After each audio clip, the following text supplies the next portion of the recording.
So when I went through my hearing process, I talked about in that process the Stevens Initiative, because I thought it was so powerful to think about the fact that students could talk to each other in a virtual exchange. To date, since 2015, we've had 28,000 students who have been part of this exchange program.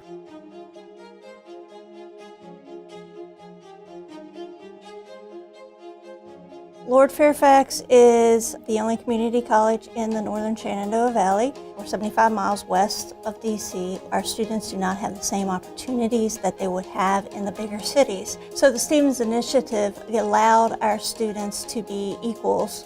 It's been a really good experience. I enjoyed working with our counterparts in Jordan. We devised the BottleBot, which would be a stationary machine that would process plastic waste and reject materials that weren't plastic. The whole concept was that we would incentivize people to use our product and thus reduce waste.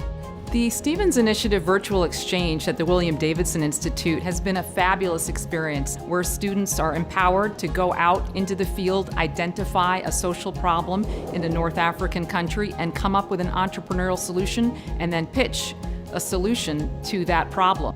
My team is from Cairo, and we're working on creating visibility and organization within the disabling community. Essentially an informal work sector in Cairo. They collect waste on the streets and they recycle it, or they repurpose it into consumer goods, but we're creating an online platform to organize them and connect them with people that want to buy their finished materials or their raw materials. Americans waste a lot more than Tunisians, but after recycling, they have basically no pollution. So the recycling in US was like motivation to start with. We wanted to adopt that mindset in Tunisia.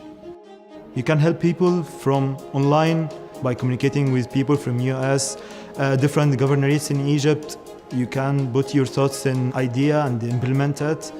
Students can work online through their computers, their phones, and talk to people from anywhere in the world, really. You can use apps like Google Hangout, Skype, or FaceTime to interact with anyone.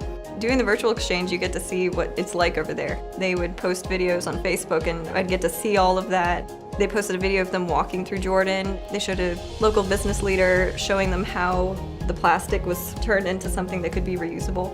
As technology advances, the world becomes more and more flat. Everything's interconnected. Most corporations are multinational. It's action-based learning, it's team-based learning, it's everything that we want to be doing to educate students for the 21st century.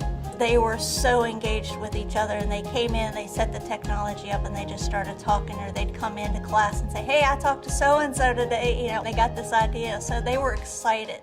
There's no end to all these different projects or ideas or problems that could be solved. People have an open mind and want to learn from a different community across the internet. So I think it's very exciting.